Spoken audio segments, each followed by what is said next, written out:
Bendiciones, hermanos, en este día domingo.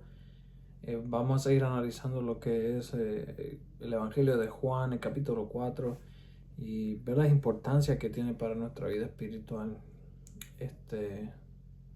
Sin nada, antes de empezar con una pequeña oración, me gustaría, es muy importante que nuestra vida de oración sea fructífera y que sea basada en la palabra de Dios.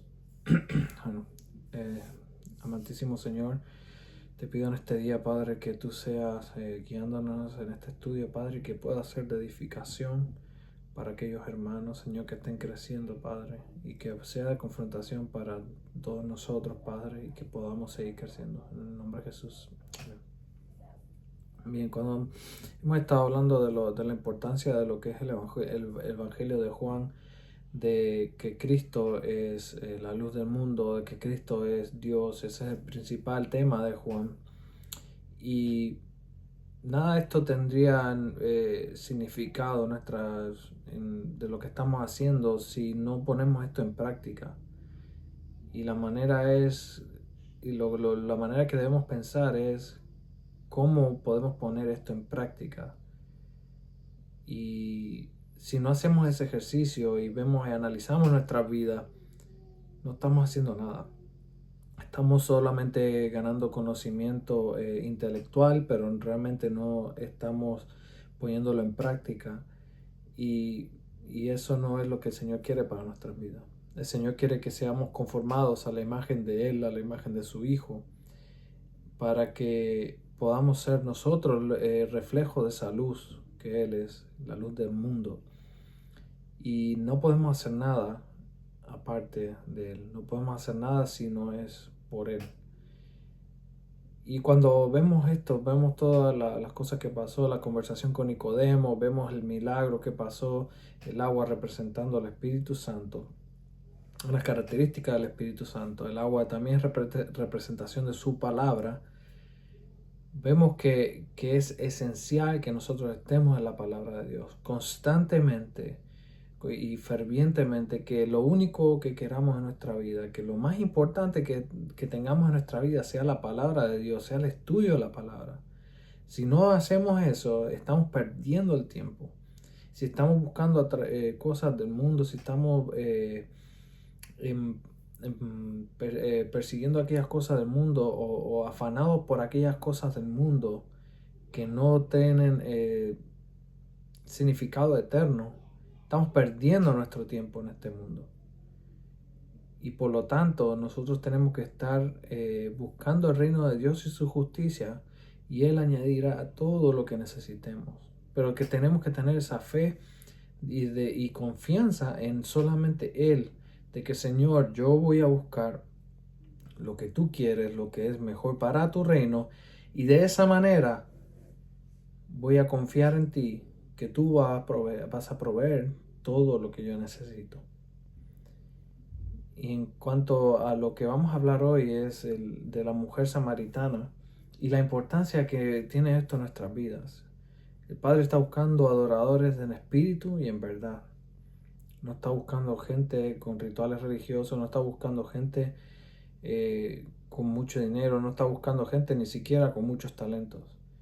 Él capacita a aquellos que quiere enviar, pero lo que tiene que estar correcto delante de Él es nuestro corazón. Y como las bienaventuranzas dice, bienaventurados los pobres de espíritu, porque ellos verán el reino de los cielos. Pobre de espíritu es aquel que se humilla delante de Él y lo quiere seguir. Podemos tener muchos errores en nuestras vidas, podemos tener muchos defectos en nuestra vida, pero si lo reconocemos a Él, reconocemos nuestra condición delante de Él, Él nos va a usar. Ya sea en menor escala o mayor escala, no importa lo que podamos, el producto de nuestra vida, el fruto de nuestra vida, que Él nos puede usar. Bien, el capítulo 4 de Juan empieza cuando pues el Señor entendió que los fariseos habían oído decir: Jesús hace y bautiza más discípulos que Juan. Aunque Jesús no bautizaba, sino sus discípulos, salió de Judea y se fue otra vez a Galilea. Y le era necesario pasar por Samaria. Así que era necesario. En verso 5 dice, vino pues a una ciudad de Samaria llamada Sicar, junto a la heredad que Jacob dio a su hijo José. Y allí estaba en el pozo de Jacob. Entonces Jesús, cansado del camino, se sentó así junto al pozo. Era como la sexta hora. Sabemos que Jesús estaba en esta escena cuando entendió que los fariseos estaban diciendo, estaban murmurando entre ellos, estaban comparando números. Y eso es muy importante porque el mundo hoy, incluso la institución religiosa, y entre ellas podemos incluir a algunas evangélicas, que siempre están comparando números, que si aquel bautiza más, que si aquel tiene más miembros, que si esto construyó esto, que si aquel construyó lo otro, pero realmente se pierden de lo que realmente es importante, que es el evangelio, que es la palabra de Dios. Y tenemos que estar muy conscientes de eso. Jesús no lo que quiere no son números, sino quiere el corazón de nosotros. En cierta manera, sin números, de que mientras más personas sean salvas, eso es lo que Él quiere, mejor. Pero Él no está en busca de números por la simple razón de tener más, que eso es lo que el ser humano se pierde. Entonces, dentro de todo esto, y salió de Judea, o sea, del área de Judea, y se fue otra vez a Galilea, pero cuando si vemos un poco el mapa, los judíos en aquel tiempo, en vez de pasar por Samaria, por el área de Samaria, ellos lo rodeaban. Porque los samaritanos en el tiempo, antes de ese tiempo, habían sido exiliados por el reino del norte de Israel, que tuvo una guerra civil, se dividió, quedó Judá en el sur, el reino de Israel en el norte. Entonces, los asirios vinieron y agarraron a Israel, el reino del norte, y los exiliaron. Entonces los que estaban en el reino del norte se mezclaron con los asirios. Entonces cuando volvieron para atrás, volvieron mezclados y porque no guardaron la ley. Entonces eso tuvo muchas implicaciones. Entonces los que del reino del sur, que fue los que mantuvieron lo que es lo que es la raza, o sea, no la raza, porque no es por raza, sino el linaje de las 10 tribus, de las 12 tribus, perdón. Entonces, cuando ellos volvieron del reino de Asiria, entonces empezó a haber conflictos. Los del reino del sur le estaban diciendo, ustedes son mezclados, ustedes no son judíos. Entonces hubo esa división. Entonces el reino del norte hizo su propio templo en el monte Gerizim. Entonces vemos que se creó otra falsa religión a causa de esto. Y por eso era el conflicto. Pero Jesús dice, a Jesús no le importó nada de eso. A Jesús no le importó el aspecto que el humano había puesto religioso sobre eso, sino Jesús, él lo que le importó es que él tenía una misión ahí. Entonces, cuando vamos nuestras vidas y nosotros tenemos estos aspectos religiosos alrededor de nosotros tenemos que pensar y tener en mente el ganar almas y el ser como nuestro Señor Jesucristo. Entonces, en el verso 7 dice, vino una mujer de Samaria a sacar agua y Jesús le dijo, dame de beber. En el verso 8 dice, pues sus discípulos habían oído, el verso 8 dice, pues sus discípulos habían ido a la ciudad a comprar de comer. La mujer samaritana le dijo, ¿cómo tú, siendo judío, me pides a mí de beber, que yo soy mujer samaritana? Porque judíos y samaritanos no se tratan entre sí, por lo antes mencionado. En el verso 10 dice, respondió Jesús y le dijo, si conocieras el don de Dios, y quién es el que te dice, dame de beber, tú le pedirías y él te daría agua viva. So Jesús le dice, dame agua. Jesús fue intencional, porque Jesús lo que quería era traer esa conversación que iba a tener impacto eterno. Entonces Jesús le dice, dame agua. Entonces, y la mujer le dice, si tú sabes con quién estás hablando, tú ni deberías hablarme a mí. ¿Por qué? Por las barreras religiosas que habían puesto entre todos ellos y entre ellos mismos se peleaban constantemente. Y la mujer, en otras palabras, si tú sabes quién yo soy, ¿por qué tú me estás hablando? Y Jesús le dice, si tú sabes quién, si tú tuvieras la idea de quién yo soy, en vez de yo pedirte agua, tú me pedirías agua viva a mí. Entonces en el verso 11 dice, la mujer dijo, Señor, no tienes con qué sacarla y el pozo es hondo. ¿De dónde pues tienes el agua viva? Entonces ella empieza a racionalizar, ¿con qué tú me vas a dar agua a mí si tú no tienes ni siquiera con qué sacarla? Ella empieza Jesús empieza a usar una situación literal, como en el capítulo pasado con Nicodemo. Entonces, y él empieza a aplicar una enseñanza espiritual. Y ella no estaba entendiendo. Jesús le dice, dame agua. Él le dice, si tú sabes con quién estás hablando, tú ni siquiera me deberías hablar. Y Jesús le dice, si tú conocieras el don de Dios, tú me pedirías agua. Y ella empieza a racionalizar como que, ¿con qué tú vas a sacar agua si tú no tienes con qué sacarla? Pero Jesús no estaba hablando de eso. Entonces la mujer empezó a racionalizar. Y en el verso 12 dice, ¿acaso eres tú mayor que nuestro padre Jacob, que nos dio el pozo, el cual bebieron él, sus hijos y sus ganados? En el 13 dice, respondió Jesús y le dijo, cualquiera que bebiera esta agua volverá a tener sed.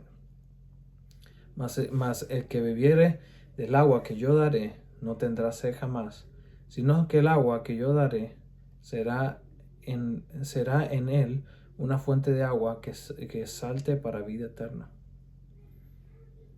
Entonces la mujer le dijo, Señor, dame esa agua para que no tenga sed yo, para que no tenga yo sed, ni venga aquí a sacarla. Jesús le dijo, ve, llama a tu marido y ven acá. Y respondió la mujer y dijo, no tengo marido. Jesús le dijo, bien has dicho, no tengo marido, porque 5 maridos has tenido, y el que ahora tienes no es tu marido. Esto has dicho con verdad. En el verso 19 le dijo la mujer, Señor, me parece que tú eres profeta. Y en el 20 dice, nuestros padres adoraron en este monte, con monte Gerizim, y vosotros, diciendo que los judíos, dice que en Jerusalén, es que es en Jerusalén que se debe adorar. Entonces, paramos ahí un momento porque hay cosas importantes. Entonces Jesús le empieza a revelar cosas personales de su vida. Y ella dice como que, ok, tú eres mayor de que nuestro padre Jacob. Y realmente sí, Jesús era mayor, es mayor que Jacob y que toda la descendencia de Israel.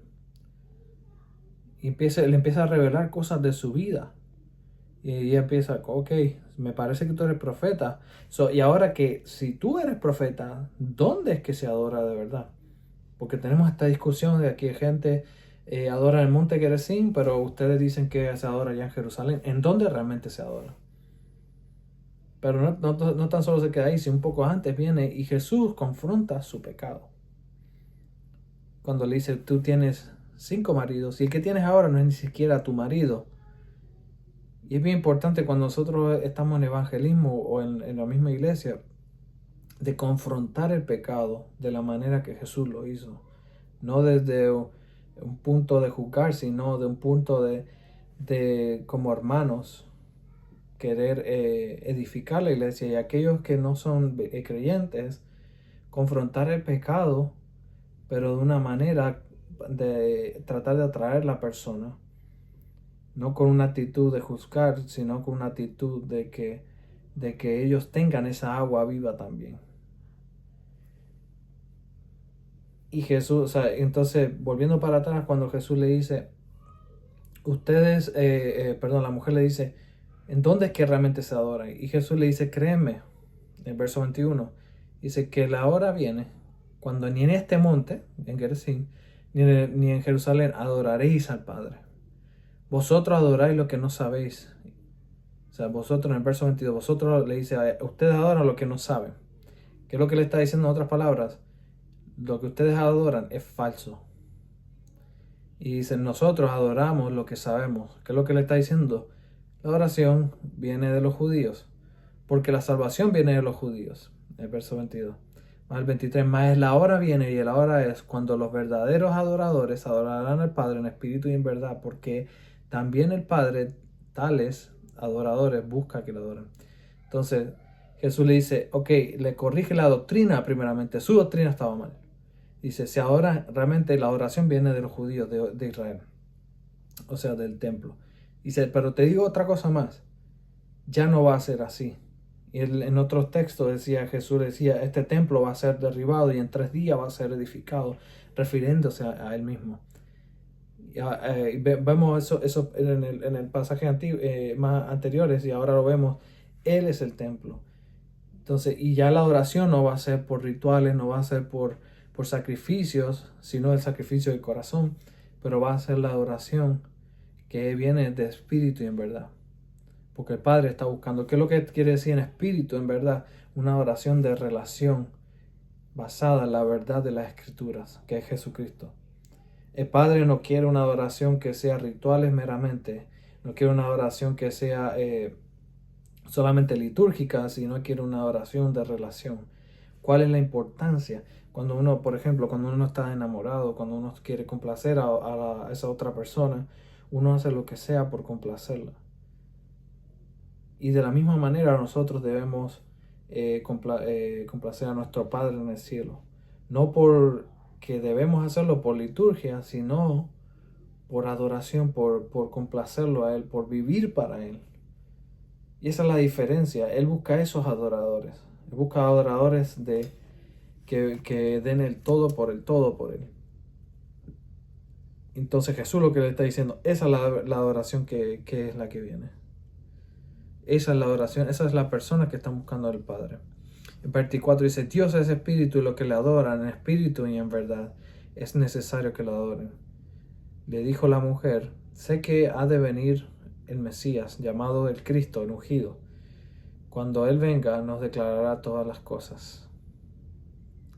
Jesús le dijo, yo soy el que habla contigo. En esto vinieron sus discípulos y se maravillaron de que hablara con la mujer. Sin embargo, ninguno dijo, ¿qué preguntas? ¿Qué hablas con ella? Entonces la mujer dejó su cántaro y se fue a la ciudad y dijo a los hombres, venid, un hombre me ha dicho todo cuanto he hecho. ¿No será este el Cristo? Entonces salieron de la ciudad y vinieron a él. Entre tanto los discípulos le rogaban diciendo, Rabí, come. Él les dijo, yo tengo una comida que comer que vosotros no sabéis. Entonces los discípulos decían unos a los otros, ¿le habrá traído alguien comida? Alguien que ellos estaban como que perdidos. ¿Alguien le habrá traído comida? No entendemos lo que le está diciendo. Pero Jesús le dijo, mi comida es que haga la voluntad del que me envió y que acabe en su obra. ¿No decís vosotros, aún falta 4 meses para que llegue la siega? He aquí os digo, alzad vuestros ojos y mirad en el campo, porque ya están blancos para la siega. El que siega recibe salario y recoge fruto para la vida eterna, mas el que siembra goce juntamente con la siega. Porque en esto es verdadero el dicho, uno es el que siembra y el otro es el que siega. Yo os he enviado a cegar lo que vosotros no labrasteis, y otros labraron, y vosotros habéis entrado en sus labores. Y muchos samaritanos de aquella ciudad creyeron en él por la palabra de la mujer, que había testimonio diciendo, me dijo todo lo que he hecho. Es muy importante. El Señor le dice, la voluntad es hacer, o sea, mi voluntad es hacer la voluntad del Padre. Mi comida, lo que yo deseo constantemente es hacer la voluntad del Padre.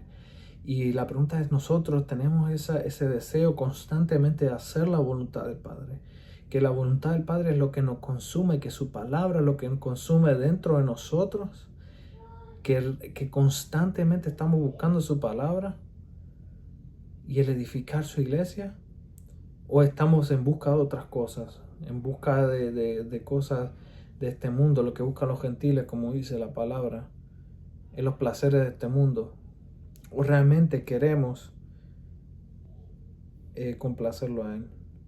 Y Jesús empieza a hablar de lo que la ciega, que la ciega física, que es lo que otros sembraron, es en 4 meses, en tal tiempo. Pero les digo ahora una realidad espiritual. La ciega es la cosecha que hay ahora mismo está aquí y yo soy el que la estoy recogiendo. Y ustedes la van a recoger, pero saben que ustedes ni la sembraron, sino que el Padre ha hecho toda esta obra. Qué verdades espirituales, que si de verdad esa realidad espiritual es la que nos consume para compartir el Evangelio con todos aquellos que están alrededor de nosotros. Las personas con las que trabajamos ven esa realidad en nuestras vidas. Nuestra familia ven esa realidad de que nosotros somos diferentes por la pasión que nosotros tenemos por el Señor y que Él nos dé el agua viva. O somos simplemente carnales que estamos buscando materialismo constantemente en vez de hacer la voluntad del Padre.